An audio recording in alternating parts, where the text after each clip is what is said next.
we had one barangay captain na ang buong barangay NPA, pati ang barangay captain NPA. Of course, dahil NPA siya, hindi siya matuog yun kay Inday Sara. Sinabi ko sa team, so there's no talking to a person na dili na gusto makikistorya. On that part, I let the military do their thing. And this barangay captain called the President of the Republic of the Philippines. Ginaparade ni Inday Sara ang ako ang balay. Di nami kagawas sa balay, kaya napuno nami o bala. Kada mo gawas mi, naibala nga mulupay. I think the secret to success in making a strong city, a strong province, is the unity and cooperation of the government and the citizenry. And may I call on everyone to protect the security and peace of your province against local terrorist groups. I am not an expert to talk about disasters and typhoons. Yan ang sa inyo. Pero when I talk about insurgency, yan ang sa akin. Because in Davao City, before I stepped down as a mayor, we were able to end the local insurgency in Davao City in 4 years during my term, my second and third term as mayor of Davao City. And it all started with 2 deaths. Ang unang namatay nang ako ay mayor ay si Larry. So, I was mayor, I was pregnant, that was 2016 or 2017. And I'm sure you've heard of it, sinunog nila yung box plant ng isang kumpanya sa Panabo, sa Mandug, the area straddling Davao City and Davao del Norte. And then nag-iwan sila ng bomba para sila makaikyas, makalayo. Pag sabog ng bomba, tinamaan si Larry. Si Larry ay isang fish vendor, kanang nagamotor. Nadala niya ang iyahang basket sa isda. Padulong siya sa interior sa Mandog, kaya wala kaayoy palingki dito. So mo na ang iyahang negosyo, mo na iyahang trabaho. And naigo sa shrapnel. And wala pa ko kabalo, nga dunay namatay. Niadto ko. And then there, when I went there, I learned nga dunay namatay. Dunay naigo. And then I said, asa siya. And then they said, gidala siya sa hospital. And so I went to the hospital, and then naabtan ako siya na ginatabang siya sa emergency room. And then nganong taan ako sa nurse, anak ko, ma'am, kinsay kauban niya? Sinong kasama niya? Ang sabi nila, wala siyang kasama. Iniwan lang yan siya dito ng emergency rescue. Sabi ko, saan ang gamit niya? Binigay nila sa akin, hinanap ko yung cellphone, and then hinanap ko yung number ng kung sino yung, binasa ko yung mga text messages niya, hinanap ko kung sino yung medyo personal, intimate ang kanyang messages, and hinulaan ko, ito yung girlfriend o ito yung asawa. So tinawagan ko, and then tinanong ko siya, kasi ang message niya was, I love you, happy anniversary. On that day, it was his wedding anniversary. Hinawagan ko, tinanong ko siya, ma'am, kilala mo si Larry? Based sa ID.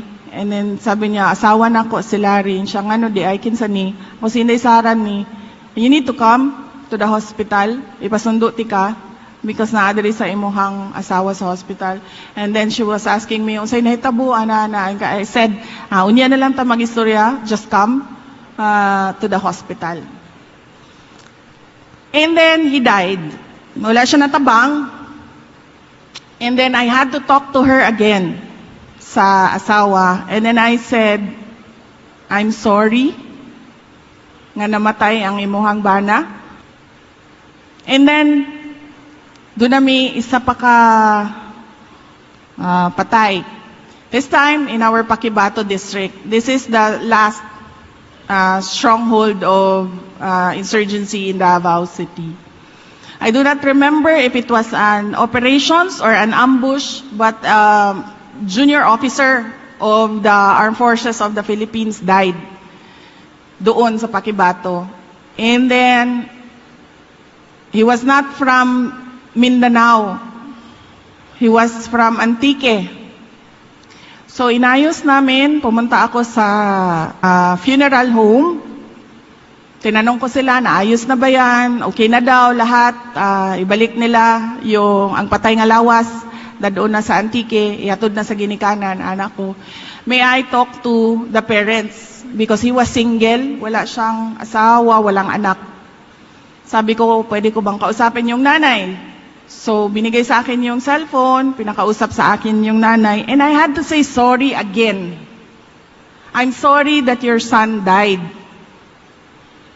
And, ang sagot sa akin ng nanay, siya, Inday Sara, hindi naman pwede na lagi na lang ganyan, mamamatay yung mga anak namin. And, after that conversation, I thought to myself, bakit ako ang nagsasorry? Ako ba ang terorista? Ako ba ang gumawa ng bomba? Ako ba ang bumaril kay Jay? Bakit ako ang nagsasorry? So, what I did was invest all my effort into a program that we call Peace 911 in Davao City and address the problem doon sa Paquibato district namin. Pinuntahan namin ang mga tao, kinausap namin ang mga tao. Lahat ng gusto ng mga tao, ginawa namin doon sa kanila. Ang sinabi ko lang, in exchange, suportahan ninyo ang administration ko as mayor. Sumuporta kayo sa gobyerno. And we had one barangay captain na ang buong barangay NPA, pati ang barangay captain NPA, doon sa Paquibato district. Of course, dahil NPA siya, hindi siya mutuog yun kay Inday Sara. So, there is no, sa akin, sinabi ko sa team, there's no talking to a person na dili na gusto makig-istorya, dili na abli ang iyahang panghuna-huna, dili na siya open to new ideas.